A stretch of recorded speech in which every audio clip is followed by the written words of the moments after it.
श्रीमन्नारायण नारायण नारायण श्रीमन्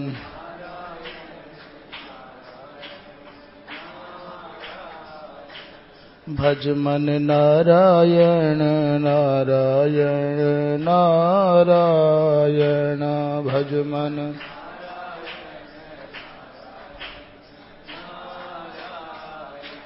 श्रीमन्नारायण नारायण नारायण श्रीमन्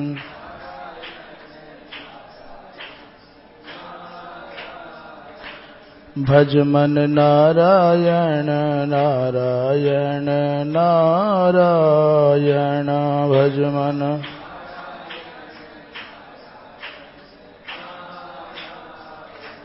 बोलो नारायण नारायण नारायण बोलो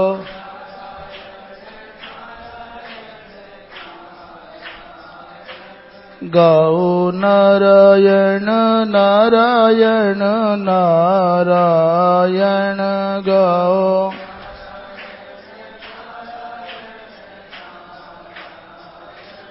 श्रीमन्नारायण नारायण नारायण श्रीमन्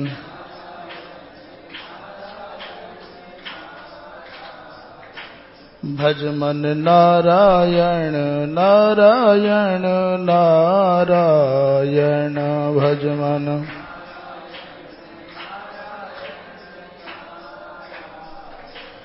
गंगा नारायण नारायण नारायण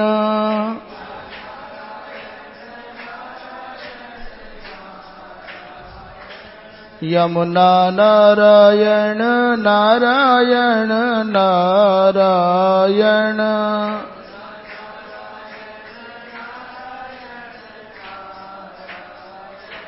श्रीमन्नारायण नारायण नारायण श्रीमन्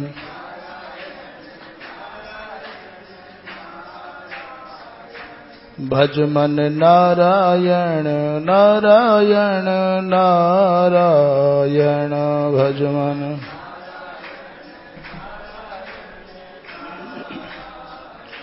बोलिए वृंदावन बिहारी लाल की। धर्म की अधर्म का प्राणियों में विश्व का गो हत्या गौ माता की परम पूज्य धर्म सम्राट स्वामी श्री करपात्री जी महाराज की अपने अपने सद्गुरुदेव भगवान की गंगा मैया की श्री कृष्ण कन्हैया लाल की हर हर महादेव। पूजनीय भगवत कृपा मूर्ति संत वृंदो, धर्मानुरागी श्रोता बंधुओं एवं भक्ति स्वरूपा मातृशक्ति, प्रातःकाल के सत्र में बड़े बार बार और महाभारत में ऐसा लगता है लगभग दसियों बार ये प्रसंग अलग अलग प्रकार से आया कि दूसरों की निंदा नहीं करनी चाहिए, दूसरों के दोषों की चर्चा भी नहीं करनी चाहिए, दूसरों की निंदा करना, दूसरों के दोष देखना, ये असताम शील में तत्वई इतना तक कहा है। ये असज्जनों का आचरण है, तो ये नहीं होना चाहिए। ऐसी चर्चा प्रातःकाल के सत्र में थी। मनुष्य का जीवन उद्देश्य पूर्ण होना चाहिए, और यदि जीवन का कोई उद्देश्य नहीं है तो फिर जीवन निरर्थक है। लक्ष्य निर्धारित किए बिना आप जा रहे हो, कहां जा रहे हो? कुछ कर रहे हो, खाना है, सोना है, जग जाना है, प्रयोजनम बिना मंदोपि न प्रवर्तते, बिना प्रयोजन के मंद से मंदतर मंदतम व्यक्ति भी कुछ करता नहीं। पर हमारे जीवन का क्या प्रयोजन है? उद्देश्य अच्छा होने पर क्रिया थोड़ी बहुत कमजोर भी हो जाएगी, तब भी मंजिल पा सकते हो, जीवन को प्रशस्त बनाया जा सकता है। पर उद्देश्य अच्छा नहीं हुआ और क्रिया बड़ी मान्यत है, बड़ी सम्माननीय है, तो उसका कोई मतलब नहीं है। इसलिए हर मनुष्य को अपने जीवन में उद्देश्य निर्धारित कर लेना चाहिए। मेरे पास में समय इतना है, मेरी जो आंतरिक शक्ति है वो इतनी है, मुझे करना ये है। ये कोई आंखें, जैसे बचपन हम पुराने जमाने में जो लोग पढ़ते थे, पूछो भाई अब क्या, बोले 10वीं पास कर ली, आगे क्या करोगे? बोले 12वीं पढ़ लेंगे। फिर क्या कर लो? बोले BA कर लेंगे। फिर क्या कर लोगे? जी पता नहीं, नौकरी कर लेंगे, शादी हो जाएगी। निरुद्देश्य जीवन, चले जा रहे हैं पानी में बहे हुए तिनके की तरह से। आप पक्का तो करो ना कि तुमको इंजीनियर बनना है कि डॉक्टर बनना है, जैसे ये लोग करते हैं। मैंने कहा कि तुम डॉक्टर बनो, इंजीनियर बनो, पर जैसे आजकल के लोग जागरूक रह करके लक्ष्य निर्धारित करने हैं, मुझे ये पाना है, ये करना है, ऐसे ही सत्संग के मार्ग पर चलने वाले लोगों को कुछ तो निर्धारित करना होगा कि हमें ये पाना है, ये करना है।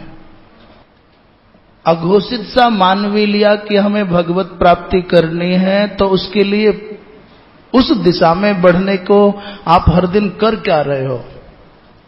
मनुष्य जन्म का स्वाभाविक उद्देश्य है, नैसर्गिक उद्देश्य है कि ये जीव परमात्मा से मिल जाए, ये जीव शिव हो जाए, ये नर नारायण बन जाए। बिल्कुल नैसर्गिक, ऐसे कुछ करना नहीं है। जैसे प्रत्येक बिंदु का एक ही लक्ष्य है, वो सिंधु तक पहुंच जाए, सिंधु हो जाए। जैसे बिंदु का सिंधु होना उसके जीवन का लक्ष्य पूर्ण होना है। जैसे जीव का शिव होना, नर का नारायण होना, पुरुष का पुरुषोत्तम होना, ये मनुष्य जीवन का लक्ष्य है। जब ये लक्ष्य है तो फिर उसको पूरा करने के लिए, पाने के लिए हम कर क्या रहे हैं? हर दिन देख लो, आज हमने क्या किया। रात को सोते समय अंतिम पलों में इस बात का विचार करके सोना चाहिए कि भाई आने वाले कल की कोई गारंटी नहीं है। सुबह आंख खुलेगी कि नहीं खुलेगी, इसकी कोई गारंटी नहीं है। जिस जीवन को बहुत परिश्रम करके संवार करके बनाते हैं, अभी यद्यपि व्यक्तिगत सी चर्चाएं मुझे नहीं कहनी चाहिए, पर एक गजब की बात बताऊं। बहुत सुंदर शरीर, जिस सुंदरता को पाने के लिए लोग बड़ा मेहनत करते हैं, वो नैसर्गिक सुंदरता मिली हुई। बहुत अप्रतिम राष्ट्र में सम्मान, जिसको पाने के लिए बहुत त्याग और तप करते हैं। बहुत शानदार संपत्ति, जिसको पाने के लिए लोग बहुत परिश्रम करते हैं, जी जान से लग जाते हैं। मैं बहुत जब सुना, मैंने कल से तब से आश्चर्य, भैयू जी करके कोई व्यक्ति है और उसने कल सुसाइड कर लिया इंदौर में। मैं व्यक्तिगत चर्चा करने के उसमें बिल्कुल समर्थक नहीं, पर इतना सुंदर व्यक्तित्व, इतना अच्छी छवि देश में, और जब उनके बारे शायद ज्यादा लोग नहीं जानते होंगे। एक जमाने में ये व्यक्ति की चर्चा ज्यादा हो जाएगी। मैं इतना आश्चर्यचकित हूं, इतना सब कुछ जिसको पाने के लिए लोग क्या क्या नहीं करते, और उसने अपने जीवन को एक पल में खत्म कर लिया। क्या है सुंदरता, क्या है संपत्ति, क्या है सम्मान, हम किसके लिए कर रहे हैं?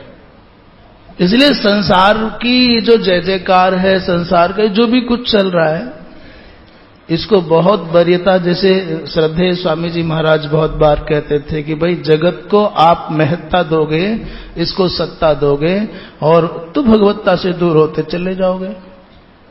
इन नाशवान वस्तुओं को, पदार्थों को, यहाँ के द्वारा जो आपको बहुत मान मिलता है, इसको बड़प्पन को बहुत वरीयता दोगे तो दुख के सिवा कुछ नहीं पाओगे। अपने जीवन का कोई उद्देश्य होना चाहिए। और वो किसी दूसरे के द्वारा थोपा हुआ नहीं कि तुमको ये करना है, तुमको ये बनना है, तुम ऐसा करो। नहीं नहीं, कुछ नहीं। तुम्हारी असली ताकत को तुम जानते हो, तुम्हारी अंदर की कमजोरी को तुम जानते हो, दूसरा कुछ नहीं करेगा। हां, सदगुरु की इतनी भूमिका मान सकते हैं कि जैसे एक उपासना परंपरा से जो उन्होंने अनुभव किया उसमें जोड़ दें आपको, आपकी प्रवृत्ति जान करके। पर चलना तो आपको ही पड़ेगा। उनके खाने से आपका पेट नहीं भरेगा, उनके चलने से आपकी मंजिल आपको नहीं मिलेगी, करना आपको ही पड़ेगा। बाबा भीष्म कह रहे हैं कि पुत्र कितना भी विपत्तिग्रस्त हो जाए, अपने कर्तव्य का परित्याग नहीं करना चाहिए। धर्म की गति बड़ी सूक्ष्म है, उसकी मर्यादा, उसकी प्रतिष्ठा, बल की महत्ता ये बड़ी विलक्षण है। और कदाचित कोई चूक हो जाए तो प्रायश्चित किए बिना ना रहे। राजन, मर्यादा का पालन करने वाला पवित्र उद्देश्य के लिए यदि डकैती भी करे ना, तो मैंने कहा ना, उद्देश्य अच्छा हो और काम थोड़ा गड़बड़ भी हो तभी चल जाएगा। करे उद्देश्य पवित्र हो, मर्यादा का पालन करने की प्रवृत्ति हो और वो डकैती भी डाल ले, तो अभी पाप नहीं लगता, तो भी पार लग जाएगा। और उद्देश्य अच्छा नहीं है, आंखें बंद करके मौन होकर के बैठ गए हैं, माला ले ली है और मन कुछ और चाह रहा है, तो ये भी गड़बड़ हो जाएगा। तपस्या करके शरीर को क्षीण करने का उद्देश्य भी यदि सांसारिक हो गया तो फिर ये भी गलत हो जाएगा। कह रहे हैं एक कायव्य नाम का पुराने जमाने में दस्यु था, पर उसका नियम था कि माता पिता, पूज्य जन, संत और विप्र, लिखा तो है ब्राह्मणों गुरु ब्रह्मण्यो गुरु पूजक, ब्रह्मण्य है और संतों की, गुरुओं की, माता पिता की बड़ी मान मर्यादा करता है। अंधे को, बहरे को, माता को, पिता को बहुत आदर देता है। और महाराज है तो डकैत, परंतु दूर दूर तक जहां तक उसकी पहुंच थी वहां तक के लोगों को, महात्माओं को, अलग अलग जो रहते थे, आश्रित थे, नित्य अन्न मूल फल आदि पहुंचाया करता था। इसलिए उससे बड़े महात्मा लोग बहुत खुश रहते थे। उस व्यक्ति ने जब सरदार बना तो मर्यादा स्थापित कर दी। वही कितनी भी स्थिति खराब हो जाए, स्त्री को, बालक को, वृद्ध को, तपस्वी को नहीं सताएंगे, गौ और ब्राह्मण की सदा रक्षा करेंगे। नित्यम तु ब्रह्मणे स्वस्ति योद्धव्यंच तदर्थतः। अब डकैत होकर के भी अंधे को, बेचारे जो निर्बल हैं, असहाय हैं, उनकी सहायता करेगा। और मर्यादा निर्धारित कर दी, बालक और माताओं को क्षति नहीं पहुंचानी है। भैया इन अनाथों को, असहायों को, निर्बलों को सताने वाला वैसे ही नष्ट हो जाता है जैसे सूर्य उदय होने पर अंधकार नष्ट हो जाता है। तो ये किसी डकैत की भाषा है कि किसी प्रवचनकर्ता संत की भाषा है? सूर्योदय इव ध्वान्ते ध्रुवम तस्य पराभवः। बाबा भीष्म कहते हैं, तात उस व्यक्ति के समय में ऐसा अद्भुत वातावरण बना कि इसके रहते बड़े बड़े खूंखार, बड़े बड़े भयंकर हिंसक लोग भी, क्योंकि ये सरदार बन गया था, इसके अनुसार आचरण करने के कारण एक समय आया कि डकैती छोड़ करके सब भजनानंदी हो गए। यथा राजा तथा प्रजा। उन्होंने देखा भाई हम गला काटते हैं, चोरी करते हैं, सबका धन हरण करते हैं, तब भी रोटी मिलती है, और इसके अनुसार चलते हैं तब भी हमारे खाने में कोई कमी नहीं है, तो हिंसा क्यों करें? एक भ्रम मन में पड़ जाता है, हमने व्यापार में चोरी नहीं की तो चलेगा कैसे? घर में हमने झूठ नहीं बोला तो जीवन कैसे चले? ये भ्रम है मन में। पति पत्नी से, पत्नी पति से, भाई भाई से, गुरु चेला से, चेला गुरु से झूठ नहीं बोलेंगे तो काम कैसे चलेगा? ये मन में भ्रम पड़ गया, और भ्रम की दुनिया में दवा किसी के पास नहीं है। उन लोगों को भी ये लगता था कि हम गला नहीं काटेंगे, रे चोरी नहीं करेंगे तो कैसे जीविका चलेगी, और कहते जीविका और अच्छे से चलने लग गई। लोगों में सम्मान बढ़ गया। उन्होंने कहा अरे भाई ये तो झंझट गंदा काम क्यों करना है, जब वैसे ये कहते हैं महात्मा, और बात सच भी है कि संसार में आवश्यकता की आपूर्ति में कभी पहले भी बाधा नहीं आई और आगे भी कभी बाधा नहीं आवेगी। पर याद रखना, आकांक्षाओं की पूर्ति पहले भी सारी की सारी किसी की नहीं हुई और आगे भी कभी होनी नहीं है। आवश्यकता में और आकांक्षा माने इच्छा में अंतर करना जानो। हम अपनी इच्छाओं को अपनी जरूरत मान करके, अपनी आवश्यकता मान करके भगवान पर, समाज पर, माता पिता पर ये आरोप मढ़ते हैं कि पूरी नहीं हो रही हमारी जरूरत। आवश्यकताओं की आपूर्ति का जितना चिंतन भगवान के विधान में है कहीं नहीं है। उसे मालूम है कि चींटी को जितनी आवश्यकता है उतनी दूंगा। यदि हाथी के बराबर आहार चींटी को दे दिया तो चींटी मर जाएगी, और हाथी को जितने की आवश्यकता है उतना दूंगा, चींटी के बराबर मिलेगा तो बेचारा ये मर जाएगा। तो चींटी को चींटी के हिसाब का मिल जाता है, हाथी को हाथी के हिसाब का मिल जाता है। आप देख लो, चींटी के भी फैक्ट्री नहीं और हाथी के भी नहीं है। कभी कभी थोड़ी सी गड़बड़ हो जाती है। ऐसा सुनने में आता है कि एक सज्जन के यहां पर दो प्रवृत्ति के लोग आए, एक संत आ गए और एक शराबी आ गए। भद्र व्यक्ति थे, सबका सम्मान करते थे, तुम भी आओ भाई, तुम भी आओ। संत को देखा तो मगन हो गया, भाई अच्छा महाराज आप आए, विराजो विराजो विराजो। और वो पुराने जमाने का मित्र था, बचपन का अच्छा आदमी था, पर शराबी हो गया तो भाई अरे तुम आ गए, आओ आओ बैठो। संत को मिलना चाहिए था गाय का दूध, और शराबी को मिलना चाहिए था अपना, उसका अपना जो हिसाब किताब है। और उसको ख्याल भी था कि भाई दोनों की सुविधा करनी है, दोनों का ध्यान रखना है। उसने किसी को कहा भाई 2 गिलास एक में दूध कर देना गाय का, और एक कुछ ऐसे पहुंचा देना। तो गाय का दूध और वो उसका पेय जो अभिष्ट पदार्थ था पहुंच गया। इसको तो मालूम था, पर जिसने पहुंचाया उसको बेचारे को गड़बड़ हो गई। जिसके यहां गाय का दूध पहुंचना था पहुंच गया कुछ और जिसके यहां तो ये अदला बदली हो गई। गाय के दूध को देख करके उस शराबी ने नाक मुंह सकोड़ करके गालियां देना शुरू किया। बुद्धि खराब हो गई क्या तेरे, क्या ले आए ये कोई। और महात्मा ने जब वो गिलास देखा तो गुस्से में आके उठ के खड़ा हो गया।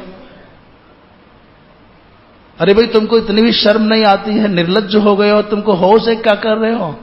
दौड़ा दौड़ा बेचारा हुआ है, चरणों में पड़ा, बाबा क्या हो गया। बोले देख तुझे क्या हो गया। उसने हुआ कुछ नहीं महाराज जी, जगह बदल गई है। उसने गिलास इधर उधर कर दिए। इस संसार में भगवान को सब पता है किसको क्या चाहिए, कितना चाहिए। इसलिए कभी भी आवश्यकताओं के लिए तो आंसू गिराने की जरूरत ही नहीं है।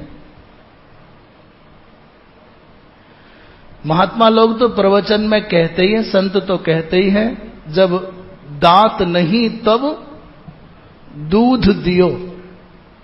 जन्म होने से पहले मां के स्तनों में दूध की व्यवस्था कर देता है वो परमात्मा। इतना चिंतित है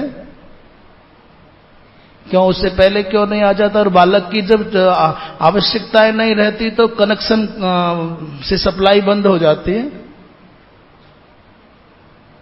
अरे बाबा वही मां है और वही तुम हो, तुम्हारी उम्र रोटी खाने के लायक हो गई तो नहीं आता, उससे पहले भी नहीं आता, उसके बाद भी नहीं रहता। और जब दांत दिए तब फिर वो अन्न भी आने लग जाएगा। इसलिए आवश्यकताओं के लिए अश्रु गिराना ये हमारा अज्ञान है। हां, गड़बड़ क्या होती है, हमने अपनी इच्छाओं को आवश्यकता के नाम पर रख दिया है कि साहब मेरी पूर्ति नहीं हो रही है। कन्या का विवाह होना है, पक्का होगा, और तुमने जिद ठान ली है कि नहीं मुझे तो 85 लाख लगाना है, तो रो भाई, विवाह कन्या का करना है कि 50 लाख की व्यवस्था करनी है? अपनी इच्छाओं को आपने आवश्यकता का नाम जब जब दिया है तब तब आप परेशान हुए हो। पेट की अग्नि को तृप्त करने के लिए, अच्छा हमारी क्या गर्ज है? अंदर पेट में जो अग्नि के रूप में जल रहा है, कौन है वो? बताओ कौन है? जो व्यवस्थापक है, जो नियामक है, जो नियंत्रक है, वही पेट के अंदर बैठा है। तो वो हमारी पूर्ति नहीं करता, अपना ही पेट भरता है, इसलिए अपनी चिंता करता है। क्यों परेशान हो? अहम वैश्वानरो भूत्वा प्राणिनाम देह, देखो है ना, अपनी व्यवस्था की चिंता भगवान को, वो अपने से बाहर किसी को मानता ही नहीं है। चोर को, लुटेरे को, बदमाश को, सबको अन्न देता है, सबकी जरूरतें पूरी करता है। तब उस सरदार के धार्मिक आचरणों का ऐसा असर हुआ कि धीरे धीरे डकैतों ने डकैती छोड़ दी भैया, सब भजनानंदी हो गए। उद्देश्य यदि पवित्र हो, क्रिया में थोड़ी गड़बड़ हो, तब भी कल्याण हो जाने की संभावनाएं कम नहीं होती। और दुनिया को दिखाने के लिए, मान पाने के लिए आपने कुछ अच्छा किया पर उसका उद्देश्य अच्छा नहीं है तो गड़बड़ होगा। बाबा भीष्म कहते हैं, राजन, कोष का संग्रह बड़ी बुद्धिमानी से करना चाहिए। पहले भी कई बार आ गया, जैसे भौरा कण कण पराग इकट्ठा करता है। किसी भी हालात में राजा कितना भी संकट में आ जाए, मठ का, मंदिर का, गौशाला का, गोचर की भूमि का हरण नहीं करे। न धनम यज्ञशीला नाम हार्यम देवस्वमेव च, और निरंतर प्रयत्न करे अधर्म निरपेक्ष पक्षपात विहीन धर्म सापेक्ष शासन तंत्र की स्थापना के लिए निरंतर प्रयत्न करता रहे। धर्म निरपेक्ष नहीं, अधर्म निरपेक्ष। धर्म निरपेक्ष और अधर्म निरपेक्ष का मतलब है, निरपेक्ष माने जिनको धर्म की अपेक्षा नहीं है, धर्म की आवश्यकता नहीं है, वो है धर्म निरपेक्ष। और जिनको अधर्म की आवश्यकता नहीं है, वो है अधर्म निरपेक्ष। इस भारतवर्ष को होना तो चाहिए था अधर्म निरपेक्ष, और हो गया क्या? ये धर्म निरपेक्ष हो गया। धर्म निरपेक्ष है, वास्तविक धर्म निरपेक्ष है दुर्योधन। एक दिन विदुर जी महाराज एकांत में धृतराष्ट्र को समझा रहे थे, महाराज मैंने हजारों बार कहा है, आप मेरी बात मान जाओ। ये दुर्योधन आपका पुत्र अवश्य है, परंतु वास्तव में पुत्र नहीं, ये तो अधर्म है। और जब तक ये रहेगा तब तक विनाश से तुम अपने वंश को बचा नहीं पाओगे। इसे त्याग देते, तब नहीं त्यागा तो अब त्याग दो। पांडवों को ले आओ, युधिष्ठिर के सर पर मुकुट बांधो, और बाकी काम अर्जुन भीम कर देंगे। तुम्हारा सम्मान भी होगा, कुल की रक्षा हो जाएगी, पुण्य भी होगा। तो धृतराष्ट्र जी महाराज हां हां कर रहे थे। उतने में ही दुर्योधन को पता चल गया कि विदुर फिर आ गए हैं, पांडवों का पक्ष ले रहे हैं। महाराज इतना घोर अपमान किया, और इस दासी के पुत्र को, कुटिल को, जिम्ह को, हमारे टुकड़ों पर पलने वाले इस दासी पुत्र को कौन लाया? मैंने धर्मात्मा विदुर जी महाराज को, धर्म स्वरूप विदुर जी महाराज को कुटिल कहा, जिम्ह कहा, दासी पुत्र कहा, और हमारे टुकड़ों पर पलने वाला कहा। ऐसा धर्म सतयुग में धर्म हरिश्चंद्र आदि के रूप में प्रत्यक्ष रहते थे, और त्रेता में धर्म का स्वरूप थोड़ा बदल गया। वो विभीषण के रूप में रहने लग गए। और जब तक विभीषण त्रेता में लंकापुरी में रहा तब तक रावण का बाल विवाह का नहीं हुआ। पर जैसे ही ठोकर मार करके, लात मार करके धर्मनिरपेक्ष होने के लिए रावण ने विभीषण को निकाला, तो हम नहीं, बाबा कह रहे हैं तुलसीदास जी, बोले भयऊ विभव बिनु तब ही अभागा। रावण जब ही विभीषण त्यागा, किसी भाई के त्यागने से आप विभवहीन नहीं हो सकते, आप भाग्यहीन नहीं हो सकते। पर विभीषण के त्यागने का अर्थ है कि जैसे ही धर्म निकल करके गया, महाराज अभागा हो गया, विभव विहीन हो गया, श्रीहीन हो गया। साधु अवज्ञा तुरत भवानी कर कल्याण, ये वो कह रहे हैं। जिस विभीषण को राक्षस कुल में उत्पन्न होने के कारण कोई हे दृष्टि से देख सकता है, बाबा ने कहा कि साधु अवज्ञा। संत ने कहा कि विभीषण तुम साधु हो, और भगवान ने कहा तुम सारिखे संत प्रिय मोरे, तुम संत हो। अस कही चला विभीषण जवही आयुहीन भय सब, धर्म है तो आयु है, धर्म है तो विभव है, धर्म है तो श्री है, और धर्म गया तो आपके मुखमंडल की कांति जाएगी, आपकी श्री संपत्ति जाएगी, आपका सर्वस्व चला जाएगा। ऐसा नहीं कि रावण एक दिन में सब ढह गया, या एक दिन में ही रावण का निर्माण हुआ। मंदोदरी ने बाद में कहा, महाराज जिस धर्म के आश्रय से आपने इंद्रियों को जीत करके इंद्र को पराजित किया था, आज उन पराजित इंद्रियों ने आपको अपने बस में किया, आप इंद्रियों के बस में आ गए, धर्म विहीन हो गए, इसलिए आपकी ये दशा हो गई। तो त्रेता में आते आते धर्म ने क्या किया, मार खा करके छोड़ा तो सही, पर धर्म में इतनी ताकत थी कि वो डायरेक्ट सीधे राम के पक्ष में खड़े हो गए, और जब जब जरूरत पड़ी हथियार भी पकड़ लिया रावण को मारने के लिए। विभीषण ने रावण को छोड़ा, केवल छोड़ा नहीं, धनुष बाण भी लिया, गदा भी ली, और रहस्य भी बताए, सब तरह से भगवान का संग दिया। जब द्वापर आया तो धर्म विदुर जी के रूप में और धर्मराज के रूप में आ गया। और जब धर्माधर्म का विरोध हुआ, जब धर्मनिरपेक्ष लोगों ने धर्म को ठोकर मार करके अपमानित करके निकाला, तो द्वापर के धर्म की ये ताकत नहीं है कि वो विधर्मियों का विरोध करके हथियार लेकर के धर्मशीलों के संग खड़ा हो जाए।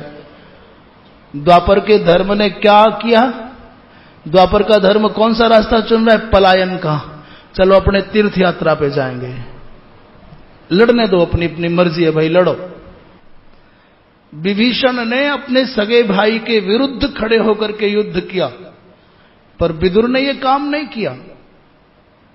विदुर जी महाराज ने ठोकर खाने के बाद भी पलायन का रास्ता चुना। ये तो द्वापर की बात है, और कलयुग में तो भगवान की कृपा से धर्म बेचारा दिखेगा ही नहीं, खड़ा तो कहां होगा। चारों युगों के धर्म की ये दशा है। क्यों, वहां चारों पादों से था, त्रेता में 3 पाद से हो गया, और द्वापर में भी चलने लायक रह गया, चल गया, छोड़ के चला गया। पर कलयुग में तो बेचारे का एक ही पैर है, कहीं भागे भी तो कैसे भागे। इसलिए चुपचाप मूक दर्शक बन करके अधार्मिकों के अकांड तांडव का दर्शन करता है। और कलयुग के धर्म ने क्या कहा, चुप रहे, छोड़ चक्कर में मत पड़, जो जस करहि सो तस फल चाखा। दुनिया के चक्कर में मत पड़, अपने आप को संभाल। कलयुग आते आते धर्म ने अपने आप को बचाने की धारणा विकसित कर ली। जाने दे जहन्नुम में, करने दे जो जैसा कर रहा है, अपनी जान बचाओ। बोलिए वृंदावन बिहारी लाल की। इसलिए भैया अधर्म निरपेक्ष का मतलब है कि कौरवों ने धर्म का परित्याग कर दिया, अब तक वो अधर्म निरपेक्ष थे, और विदुर को त्याग दे धर्म निरपेक्ष हो गए। तो जो हाल दुर्योधन आदि कौरवों का हुआ, धर्म निरपेक्ष जो हो जाएंगे वही हाल होना है। भला दुनिया में कोई धर्मनिरपेक्ष होकर के जी पाएगा? अग्नि धर्मनिरपेक्ष हो गई तो अग्नि नहीं रह जाएगी। जल यदि धर्मनिरपेक्ष हो गया तो जल नहीं रह जाएगा। धरती यदि धर्मनिरपेक्ष हो गई तो धरती नहीं रह जाएगी। अग्नि का धर्म दाहकता है, दाहकता से रहित कैसे हो जाएगी वो? धरती का धारण करना धर्म है, धारण करना छोड़ देगी तो कहां धरा रह जाएगी? इसलिए बुद्धिमान शासक को चाहिए कि वो पक्षपात विहीन धर्म सापेक्ष अधर्म निरपेक्ष शासन तंत्र की संस्थापना के लिए उद्योग करे। बोलिए वृंदावन बिहारी लाल की। एक बहुत अच्छा एक छोटी सी कथा सुना रहे हैं बाबा भीष्म। कह रहे भाई 3 प्रकार के लोग होते हैं, अनागत विधाता, प्रत्युत्पन्नमति और दीर्घसूत्री। राजन, सबसे उत्तम कोटि के लोग हैं अनागत विधाता और मध्यम कोटि के हैं प्रत्युत्पन्नमति, तुरंत निर्णय करके बच जाए। संकट के आने से पहले ही उस संकट के निवारण के उपाय जो करे वो अनागत विधाता, और जो थोड़ा निश्चिंत रहे, लापरवाह सारे पर संकट आ गया तो तुरंत निर्णय करके जान बचा के भाग जाए, वो प्रत्युत्पन्नमति। और आंखों से देख रहा है कि सब आग लगी है, फिर भी जो होगा देखा जाएगा, मुंगेरी लाल के सपने से, जो होगा देखा जाएगा, जो जैसी ठाकुर जी की इच्छा, जो होगा देखा जाएगा। ये दीर्घसूत्री के काम है। बाबा भीष्म कहते हैं राजन तुम ध्यान रखना, तुमको अनागत विधाता होना चाहिए। समागत भय की संभावना मात्र से ही उससे रक्षा के उपाय करने लग जाए।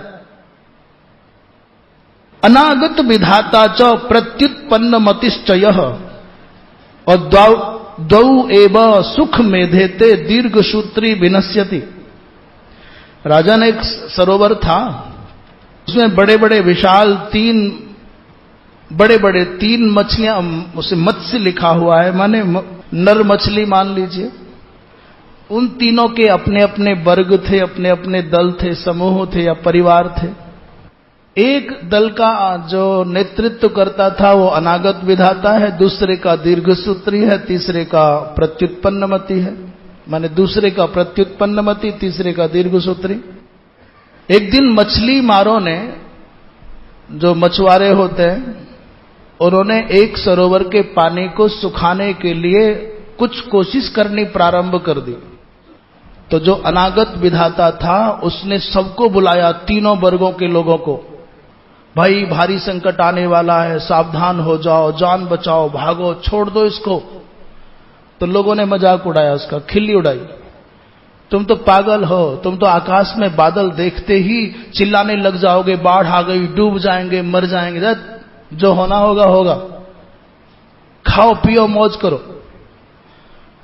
सबको समझाने के बाद भी लोग नहीं माने तो अनागत विधाता ने अपने वर्ग को, अपने परिवार को कहा, भैया भारी संकट आने वाला है, इसलिए जल्दी से जल्दी सरोवर को छोड़ करके दूर चलते हैं। लोग मान गए और उछल उछल करके, कूद कूद करके सारी मछलियां अनागत विधाता के साथ में भाग गई। ये लोग बड़े मगन हैं। दीर्घसूत्री और प्रत्युत्पन्नमति बोले जगह खाली हो गई, बवाल कट गया, अच्छा हुआ खाली हो गया, अब आराम से रहेंगे। पर ये आराम से रहना 10-5 दिन चल पाया। अचानक एक दिन देखा कि पानी सारा खाली होता चला जा रहा है तेजी से। वो जो प्रत्युत्पन्नमति वाला था उसने देखा कि पानी बहुत कम रह गया है और लोगों का आना जाना बढ़ गया है, लोगों के हाथ में जाल है। उसने सबको बुलाया, बोले भाग लो यहां से, वो जो भैया कहता था ठीक कहता था, संकट आ गया है। तो जो दीर्घसूत्री थे उन्होंने कहा तुम्हारी भी बुद्धि खराब हो गई है, अपना घर अपना गांव छोड़ करके जाना समझदारी नहीं है, हम तो यहीं पैदा हुए यहीं मरेंगे, हम नहीं जाते कहीं भी, जो होगा देखा जाएगा। प्रत्युत्पन्नमति ने अपने परिवार के लोगों से, वर्ग के लोगों से कहा भाई क्या विचार है? उनका जो कहोगे वो ही करेंगे। तो वो भी पकड़ में आते आते जैसे तैसे करके बच के भाग गए। परंतु दीर्घसूत्रियों के ऊपर कोई असर नहीं हुआ। दीर्घ सूत्री तो यही सोचते रहे, जो होगा देखा जाएगा, जो होगा देखा जाएगा, जो होगा देखा जाएगा। मालूम है कि आग लगी है जंगल में, हमारी झोपड़ी भी जल सकती है, फिर भी हटने को तैयार नहीं है, जो होगा देखा जाएगा। महाराज एक दिन आया, पानी खत्म, और दीर्घ सूत्री जो शेष मछलियां थी वो फंस गई। अब रो रहे हैं, अब चीख रहे, चिल्ला रहे, हाय रे दैया, हाय रे मैया, दैया मैया करके चिल्ला रहे। भैया वो बहुत ठीक कहता था, भैया वो तो संत था, महात्मा था, सावधान बहुत पहले किया, हम नहीं माने। कोई कहते नहीं वो दूसरा वाला भी बहुत अच्छा था, प्रत्युत्पन्नमति भी, पर हम लोग ने नहीं सुनी। दीर्घ सूत्री लोगों की दशा ये होती है कि वो अपने जान माल से हाथ धो देते हैं। जैसे वो मछलियां मौत के मुख में चली गईं। इसलिए राजन याद रखना, आसन्न संकट को पहले से ही समझ लिया जाए और उसके समाधान के लिए प्रयत्न किया जाए, बाद में पछताने से कुछ नहीं होता। बोलिए वृंदावन बिहारी लाल की। और भद्र व्यक्ति को संधि और विग्रह, इन दोनों पद्धतियों का ज्ञान होना चाहिए। कब संधि करनी है, कब विग्रह करना है। और संधि विग्रह का मतलब व्याकरण वाला नहीं, एक संधि विग्रह व्याकरण में भी होता है। संधि माने कब मेल करना है, मित्रता करनी है, और विग्रह माने कब, जब शत्रु कमजोर हो तो अटैक कर दे। संकट में फंसने पर यथासमय कर्तव्य अकर्तव्य का निर्णय करना चाहिए और उसमें पूर्वाग्रह को विसार देना चाहिए। इस व्यक्ति ने हमारा पहले बुरा किया था, पीढ़ी दर पीढ़ी से हमारी दुश्मनी है, हमने इनके साथ नहीं बैठना है। अपने व्यक्तिगत अहंकार को पीछे छोड़ करके समाज के हित में आगे बढ़ जाना चाहिए। हमारी इनसे वैचारिक प्रतिद्वंदिता है, दुश्मनी है, इसलिए इनके संग नहीं जाएंगे चाहे जो हो जाए, ये वृत्ति हटा देनी चाहिए। ये वो लोग हैं जिन्होंने हमारे पिताजी, दादाजी, परदादाजी, वो कितना कितना लंबा बोझा लिए घूमते हैं। एक बार कहीं किसी ने पूछा, जी ब्रह्मज्ञानी को क्रोध आता है क्या?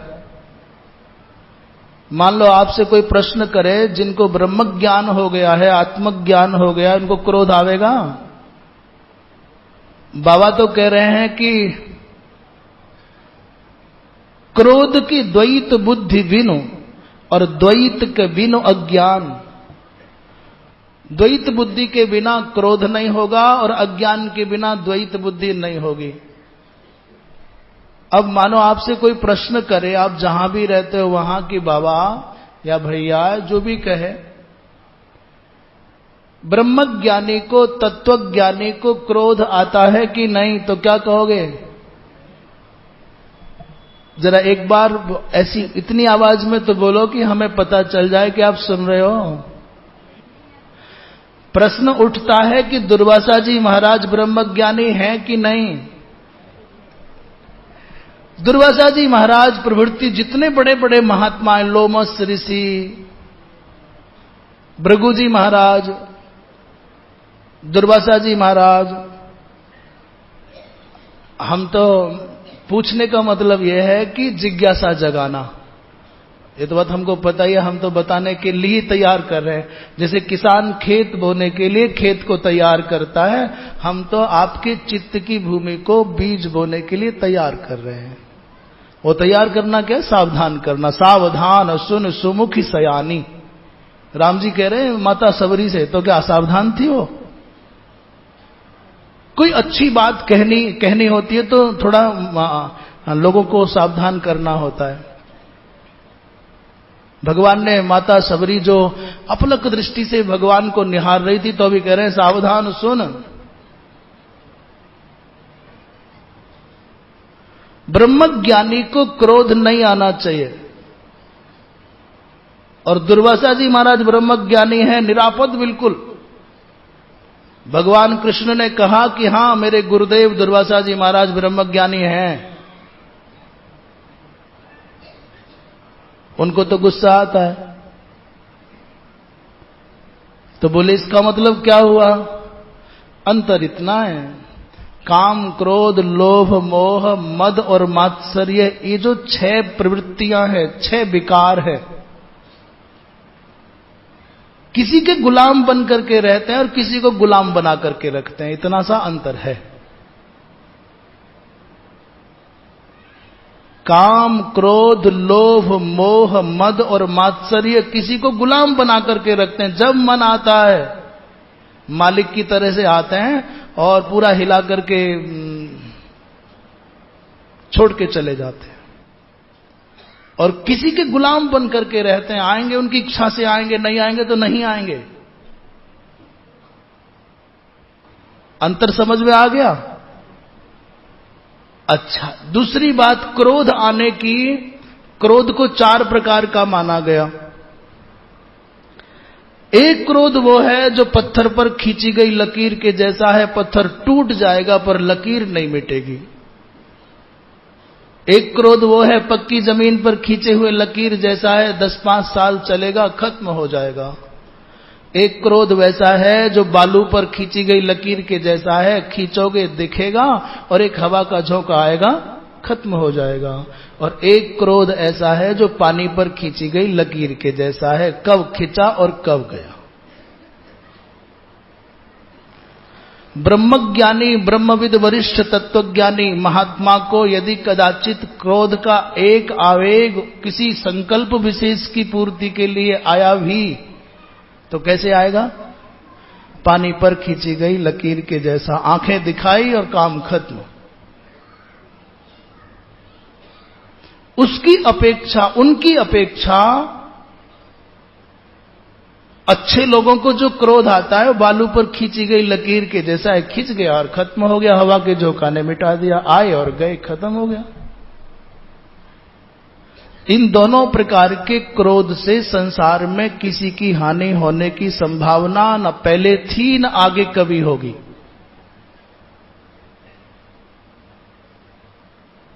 पर ये जो पक्की मिट्टी पर खींची जाती है लकीर, ये 10 साल तक जलती और जलाती रहती है, खतरनाक है।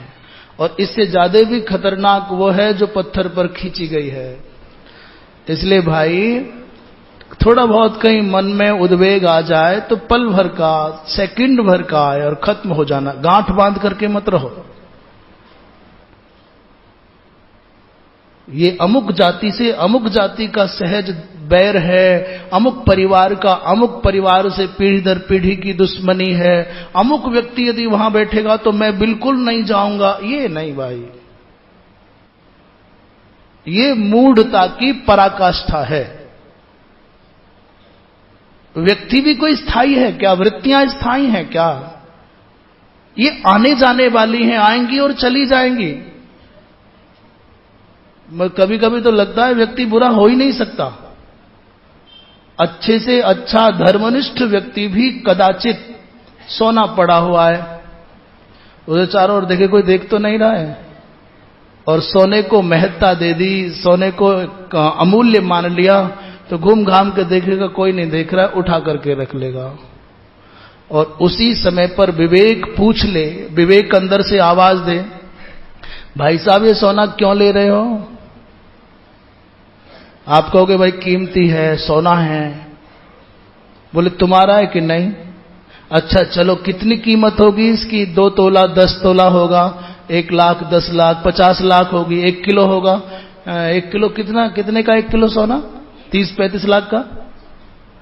अच्छा मान लीजिए 1 किलो सोना मिल गया, तुमको रख लो झोले में छिपा करके जल्दी से। अब तुम ब्रह्मज्ञानी हो जाओगे, आत्म शांति मिल जाएगी, आपकी दरिद्रता मिट जाएगी, अब आपको बीमारी नहीं होगी, अब आपको भूख प्यास नहीं लगेगी कि नहीं? भूख प्यास तो लगेगी। इस 1 किलो सोने के उठाने के बाद भी आपकी दरिद्रता खत्म, आपको परमात्मा की प्राप्ति होगी तो कि नहीं, तो छोड़ इसको यही। आपका विवेक, आपका हृदय का दरवाजा खटखटाएगा, ये वस्तु तुम्हारी नहीं है, मत लो। और तुम्हारा लोभ कहेगा या 100 रुपए का नोट पड़ा है, काम आएगा, उठा ले। अच्छा व्यक्ति भी जो बुरा नहीं है, वो एक पल मन की शरारत के कारण एक पल को बुरा हो जाता है। और वहां आपका विवेक जग जाए कि 10 लाख, ये 50 लाख, ये 1 करोड़ रुपए से तुम्हारी दरिद्रता नहीं मिटेगी, जीवन नहीं चलेगा, इससे भगवान नहीं मिलना है, तो आप अनर्थ करने से बच सकते हैं। ये एक उदाहरण दिया है। स्त्री शरीर में रहने वाला जो जीव है, उसको पुरुष के शरीर में रहने वाले जीव का आकर्षण है। पुरुष के शरीर में रहने वाले जीव को स्त्री के शरीर में रहने वाले जीव से आकर्षण है। तो यदि विवेक वहां जग करके हृदय का दरवाजा खटखटाए, क्या कर लोगे? आत्मज्ञानी हो जाओगे, ब्रह्म प्राप्ति हो जाए। ये विवेक ने आपके हृदय का दरवाजा खटखटाया तो आप अनर्थ करते हुए मन को बचा के ले जा सकते हो। और आपने यदि जागरूक होकर के विचार नहीं किया तो ना बचे पहले, ना आगे बचो। कौन बुरा है? एक पल की असावधानी, और उन पलों में तुम जागरूक हो गए, सावधान हो गए। इसलिए जमीन पर पड़ा हुआ, अभी रास्ते में जा रहे हैं, बहुत सुंदर फल दिखाई दे रहे हैं, मन कर रहा, हाँ ले लो, कोई देख नहीं रहा। क्यों ले रहे हो भाई? किलो 2 किलो फल आपने लिए, 25, 50, 100 रुपए के हो गए, क्या हो जाएगा उससे? किसी के घर पर कहीं भी खिला हुआ फूल देखा, तोड़ लो भाई। क्यों तोड़ लो? बिना पूछे भगवान राम जनकपुर में गए, पूरा जनकपुर उनका दीवाना है, वहां का राजा उनके चरणों में पड़ा हुआ है, वो राजमहल के अतिथि हैं। इतने पर भी, बाग में जाने पर भी माली से पूछे बिना भगवान ने फूल नहीं तोड़े। और तुम तो फल पर मन आ जाए, फूल पर मन आ जाए, 10 का नोट जमीन पर पड़ा हो उस पर मन आ जाए। तो मन से पूछो चाहते क्या हो, क्यों कर रहे हो ये? जब भी मन गलत काम करने के लिए आगे बढ़े तो पूछ लो कर क्यों रहे हो, इससे हो क्या जाएगा? तो शायद मन को विवेक के द्वारा नियंत्रित किया जा सकता हो, आप बच सकते हो, और बचने के प्रयत्न करने चाहिए। बोलिए वृंदावन बिहारी लाल की। 1 लाख रुपए की गड्डी, 1 लाख की गड्डी होती है क्या आजकल? नहीं होती ना, आजकल नहीं होती। या तो 50,000 की होगी या 2 लाख की। अभी कहां 1 लाख की? 1,000 का नोट कहां है? इसलिए मान लीजिए मैं क्या कहना चाह रहा था, मान लीजिए 50,000 की, 1 लाख की, 2 लाख की गड्डी पड़ी है, आप अकेले हो, एकदम गंगा नहाने गए कहीं, और उसको देखते ही आपके मन में अरे तो पड़े मिल गए। खुद से पूछो तुम्हारे हैं ये जो रुपए पड़े हैं? तुम्हारे हैं? तुम्हारे अंदर से आवाज आई नहीं मेरे नहीं है। तो फिर क्यों मन आ रहा है, क्यों ले रहे हो? जो वस्तु आपकी नहीं है, पथिवा यदिवा गृहे, मार्गे में ही क्यों, रास्ते में ही क्यों ना पड़ी हो, तो नहीं लेना चाहिए। कौन लेगा, कब लेगा, कहां लेगा?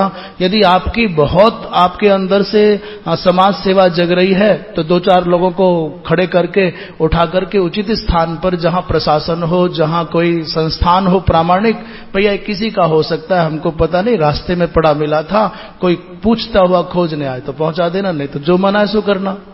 पर जब लेना ही नहीं है तो कोयले की दलाली में हाथ काले करने की जरूरत क्या है?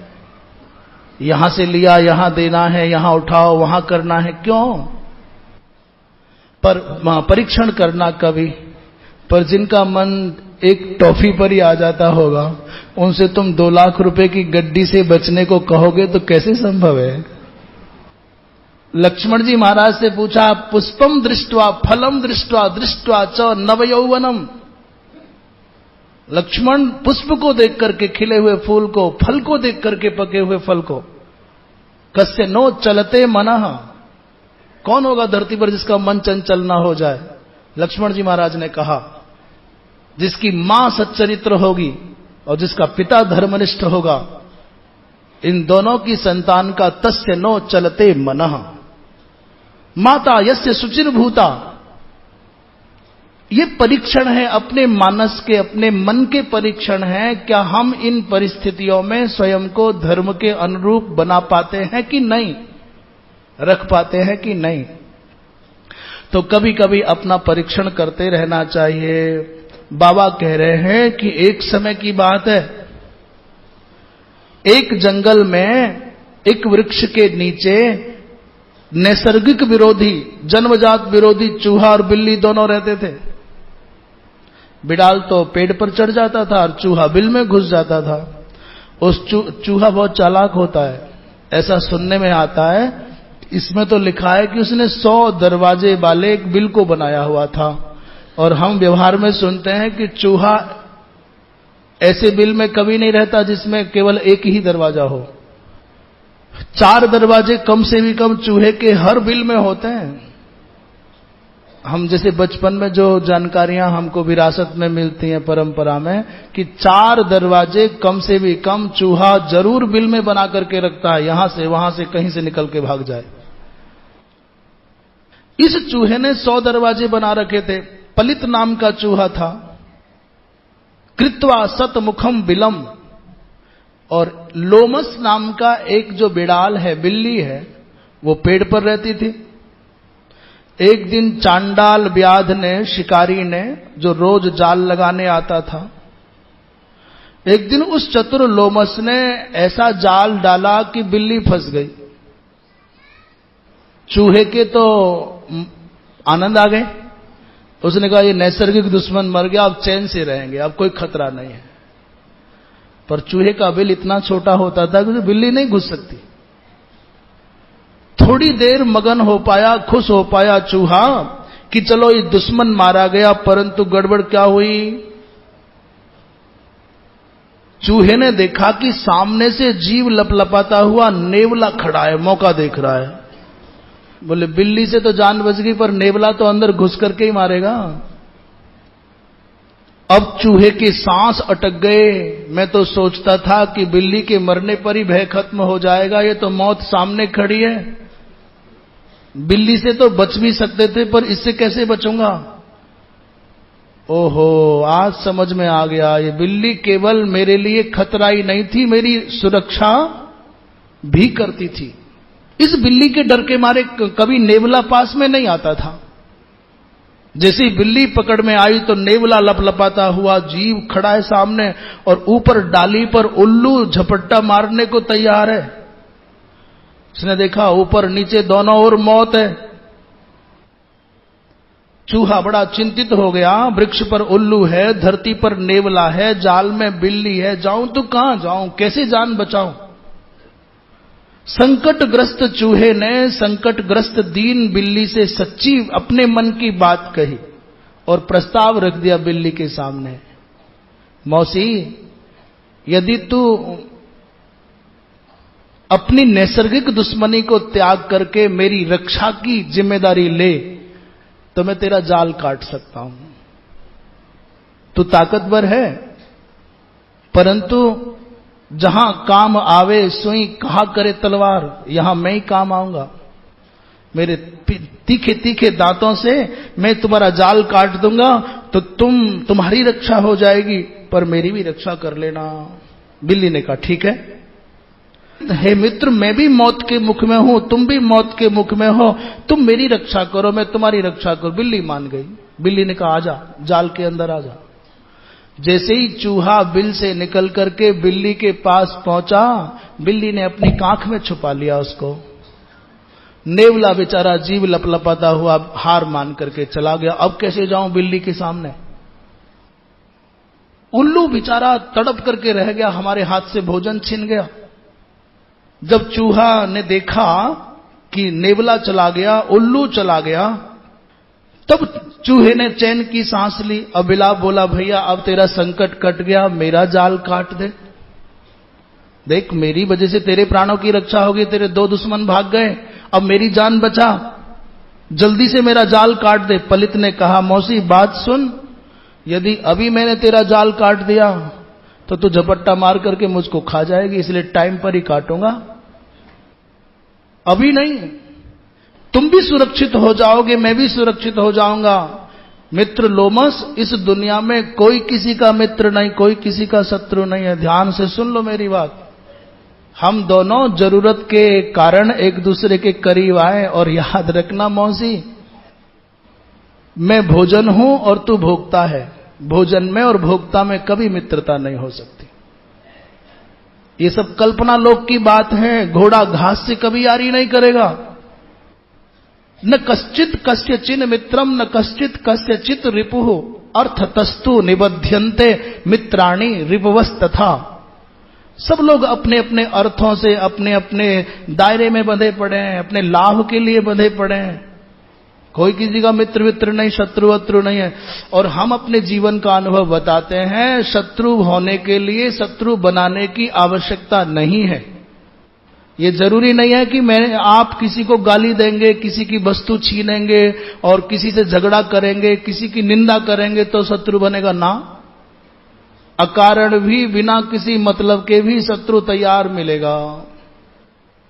मैं मेरे अपने खुद का आकलन करके बताऊं, अकारण भी जिनसे कुछ लेना देना नहीं, दूर दूर तक परिस्थितियां ऐसी निर्मित होती हैं कि जो बड़े सुभद्र बहुत करीब हैं, अचानक वो दुश्मनों के जैसा व्यवहार करने लग जाएंगे।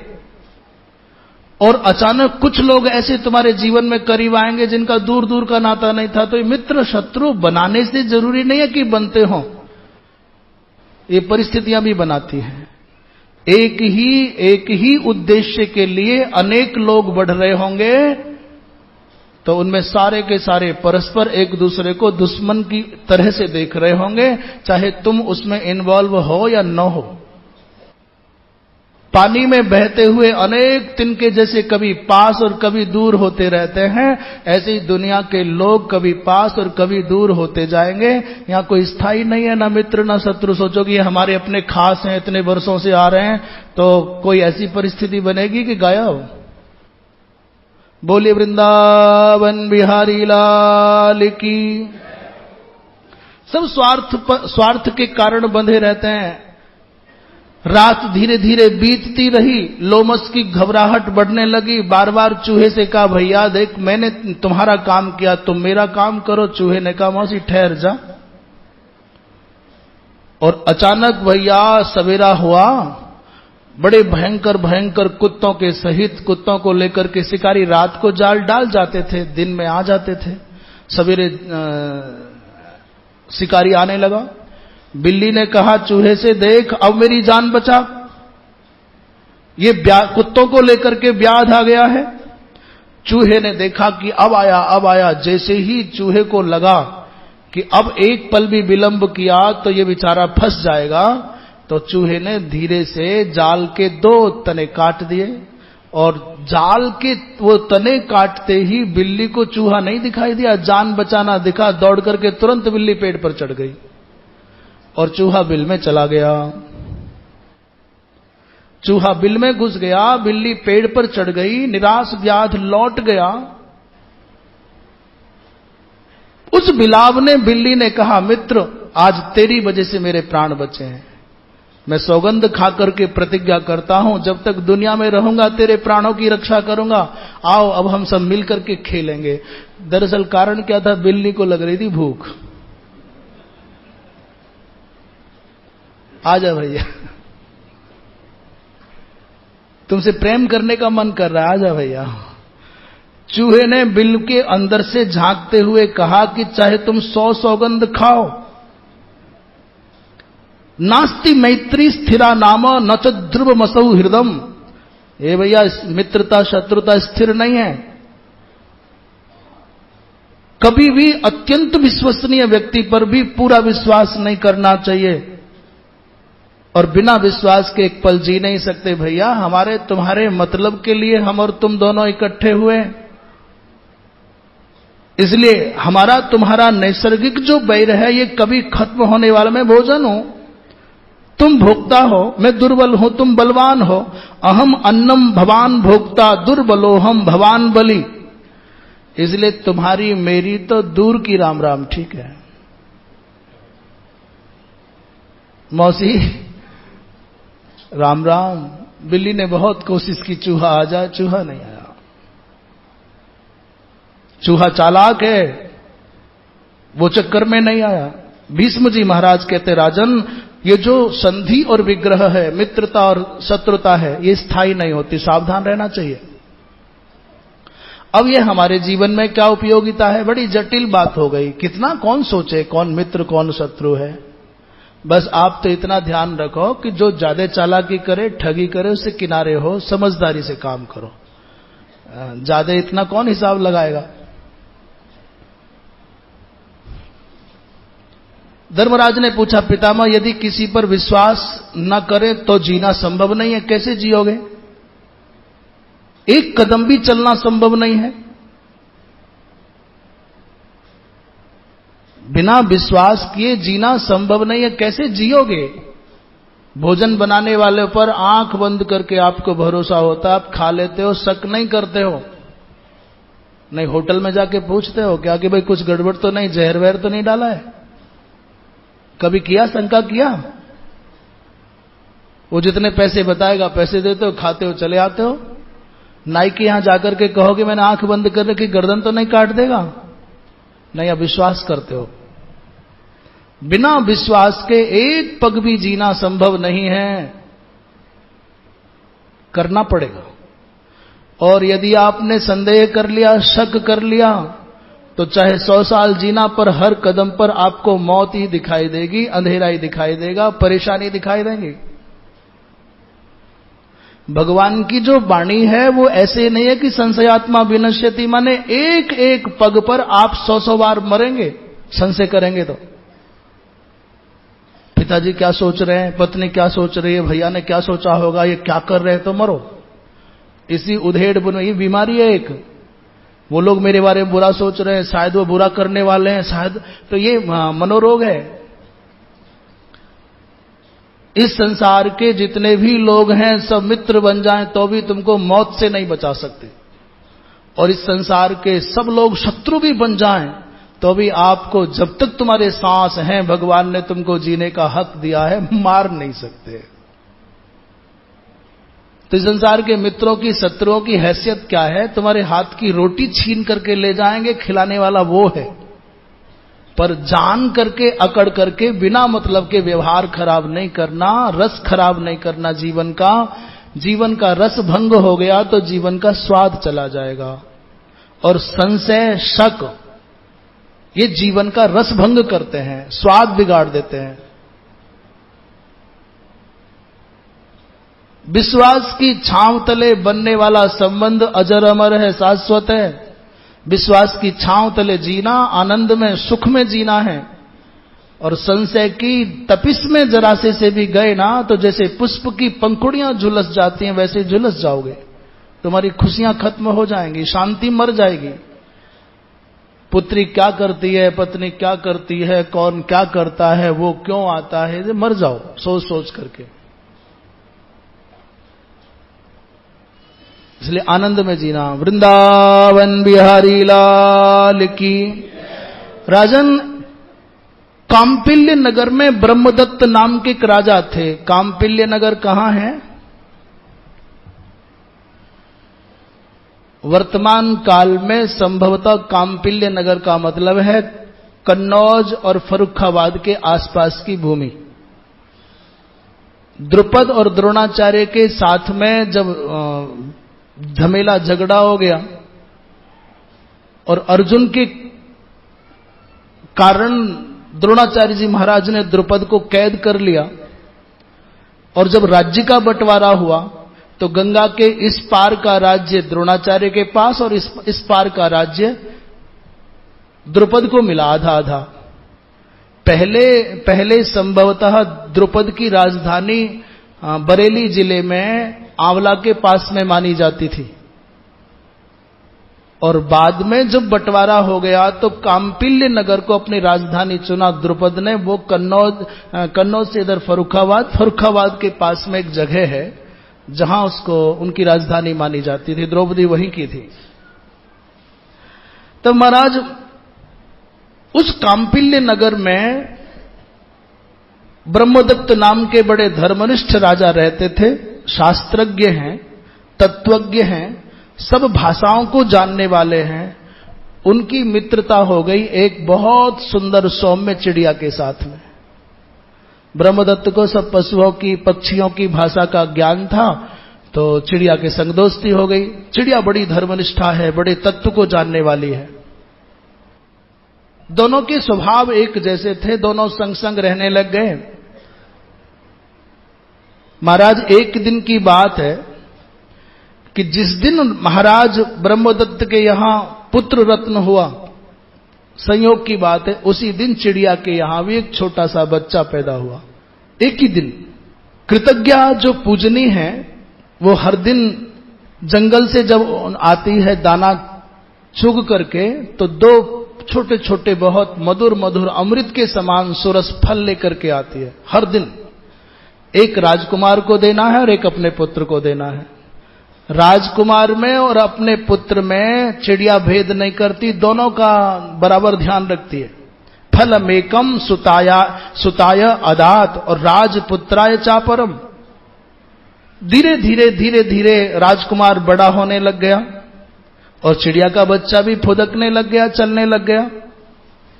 दोनों संग खेलते थे, बड़ा प्रेम था, पर बालक स्वभाव के कारण एक दिन उस छोटे बालक से, राजकुमार से अपराध बन गया। उसने चिड़िया के बच्चे को पकड़ा और मसल दिया, बच्चा मर गया। उस बालक को क्या मालूम है?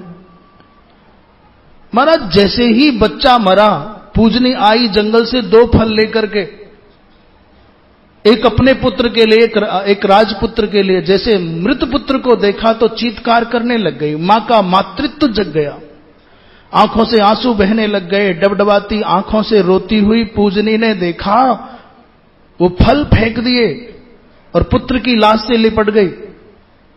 उसने जानकारी की कि मेरा पुत्र कैसे मरा, तो किसी ने कह दिया कि इस बालक ने हाथ से मसल करके मार दिया। इतना क्रोध आया, इतना क्रोध आया कि राजकुमार की दोनों आंख फोड़ दी, वो अंधा हो गया अपने चंचुक प्रहार से।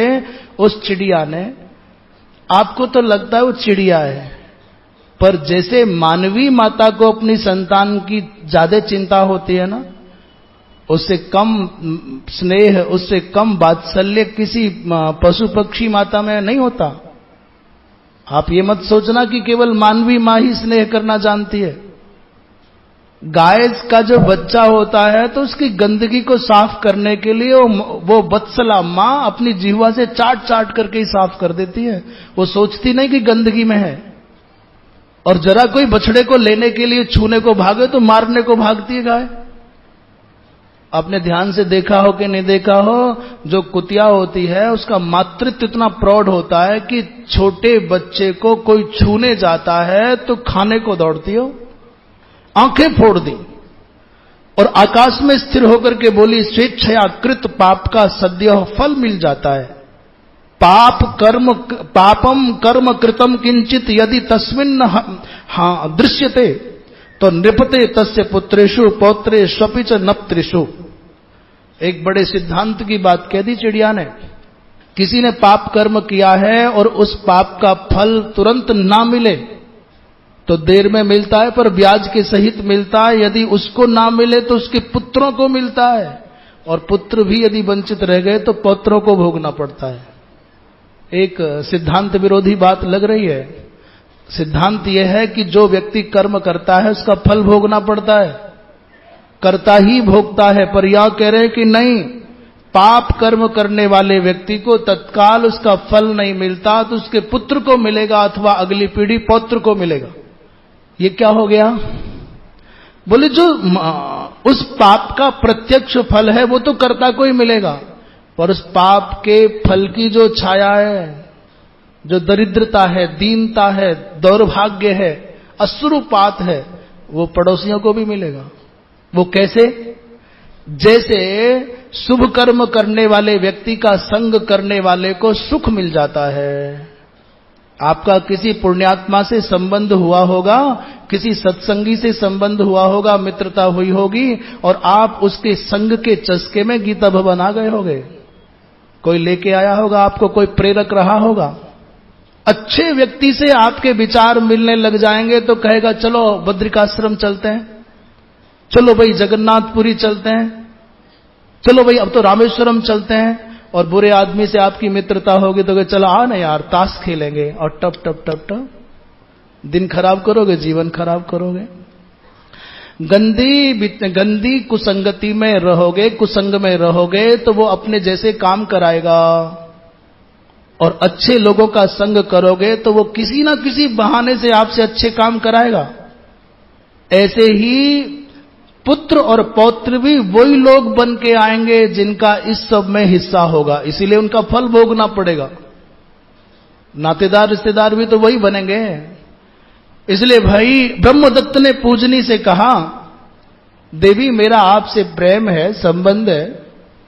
राजकुमार ने पाप किया, उसका फल उसने भोग लिया, अंधा हो गया, मेरी तुमसे कोई दुश्मनी नहीं है।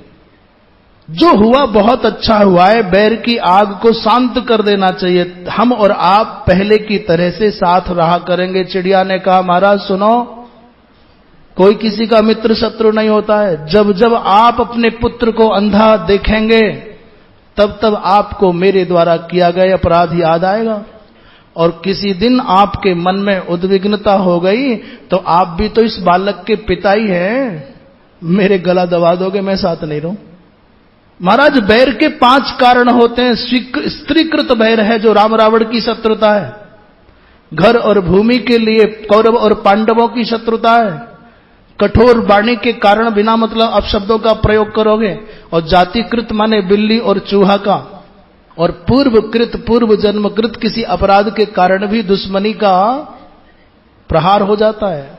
इसलिए 5 कारण है, तो स्त्रीकृतम वास्तुजम बागजम और ससापतना पराधजम।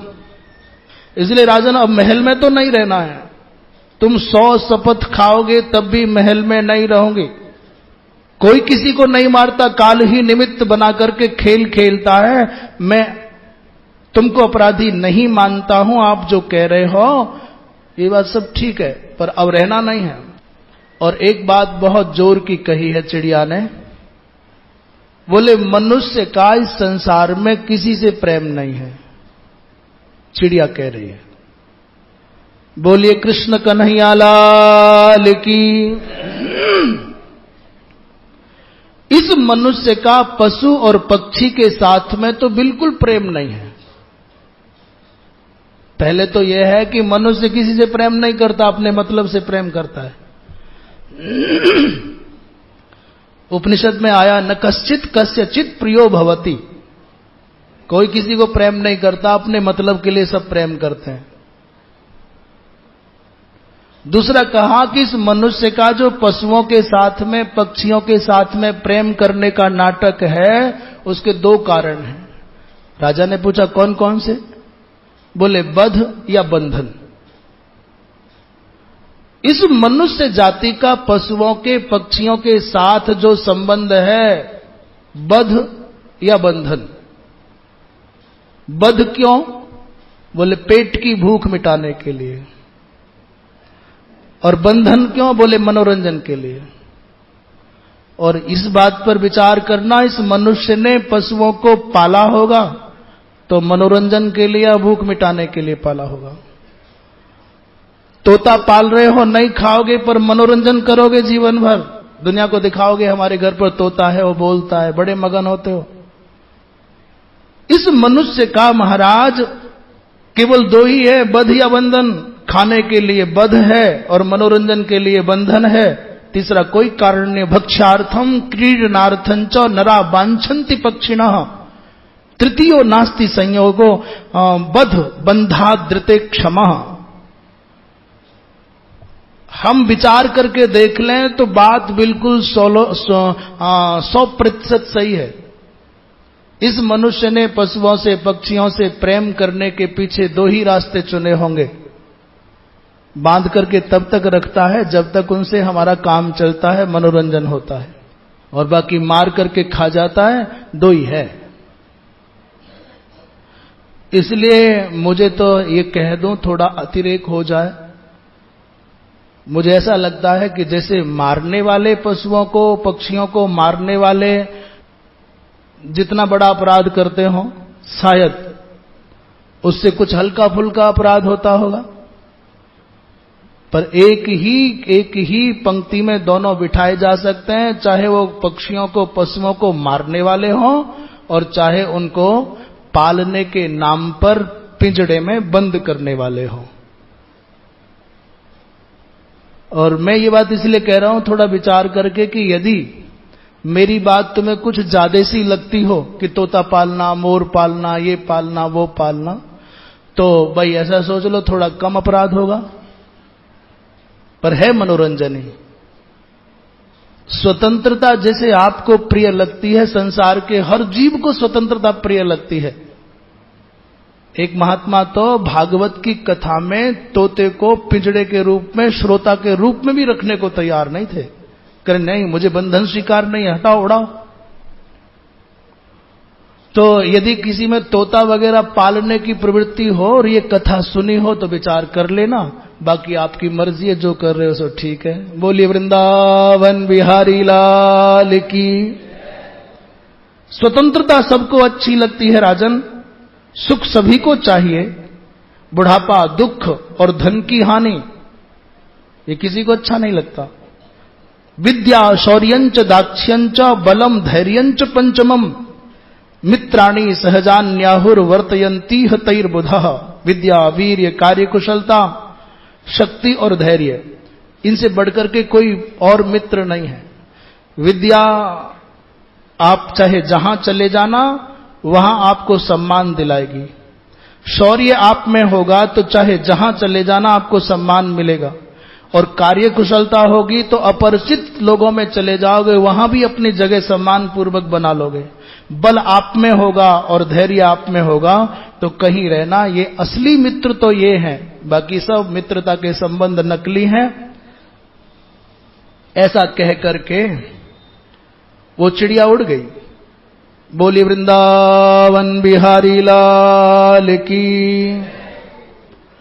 ऐसा कहकर के पूजनी चिड़िया उड़ गई। महाराज वैसे आप बहुत अच्छे हो, पर नहीं रही, चली गई।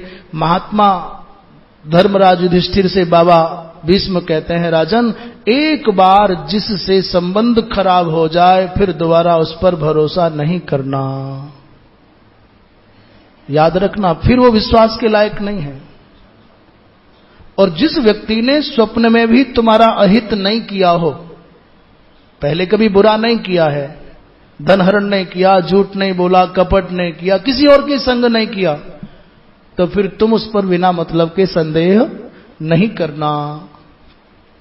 इस बात को पुष्ट करने के लिए एक बात कहूं, लक्ष्मण जी महाराज चित्रकूट पर भगवान राम के साथ हैं और शंका हो गई कि भरत सेना लेकर के आ रहे हैं, आक्रमण करने आ रहे हैं, मारने के लिए आ रहे हैं। केकई का पुत्र है ना, अपने मन गढ़ंत योजना बना ली लक्ष्मण जी ने, मार दूंगा और चाहे शंकर सहायता करें छोड़ूंगा नहीं। और देखो भैया आज मैं प्रतिज्ञा करता हूं कि भरत को ऐसा, खूब तड़क भड़क हो गई। और जब खूब बज लिए, गर्जना खूब कर ली, तो भगवान राम ने कहा लक्ष्मण एक बात बता, आज से पहले कभी भरत ने सपने में भी परिहास में भी तुम्हारा अहित किया? लक्ष्मण ने कहा नहीं। अच्छा अपनी छोड़, दुनिया में एक भी उदाहरण बता कि भरत ने किसी के संग बुरा किया? लक्ष्मण ने कहा नहीं। तो भैया जिसने कभी आज तक बुरा नहीं किया है उस भरत पर तुम शंका कर रहे हो, ऐसा क्यों आया? इस बात को सुनकर के लक्ष्मण जी महाराज ऐसे ही ठंडे हो गए जैसे पानी पड़ने से आग, जलती हुई आग शांत हो जाती है। जिस व्यक्ति की प्रवृत्ति ऐसी नहीं है कि वो किसी को क्षति पहुंचाए, हानि पहुंचाए, किसी का तिरस्कार अपमान करे, चोरी करे, तो उस पर शक करके तुम दूसरों के बहकावे में आकर के अपना एक अमूल्य संबंधी खो देना चाहते हो, ऐसा कभी मत करना राजन। विश्वास पात्र लोग बहुत पुण्यों से मिलते हैं, इसलिए सावधान। विश्वसनीय को खोना नहीं और अविश्वसनीय पर कभी बहुत भरोसा करना नहीं। श्रीमन नारायण नारायण नारायण श्रीमन नारायण। भज मन नारायण नारायण नारायण भज मन।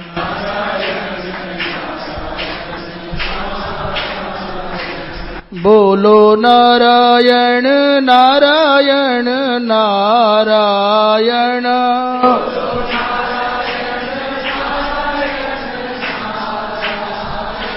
गाओ नारायण नारायण नारायण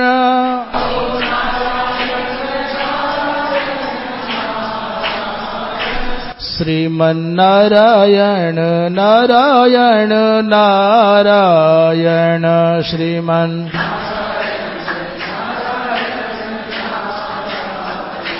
भजमन नारायण नारायण नारायण भजमन।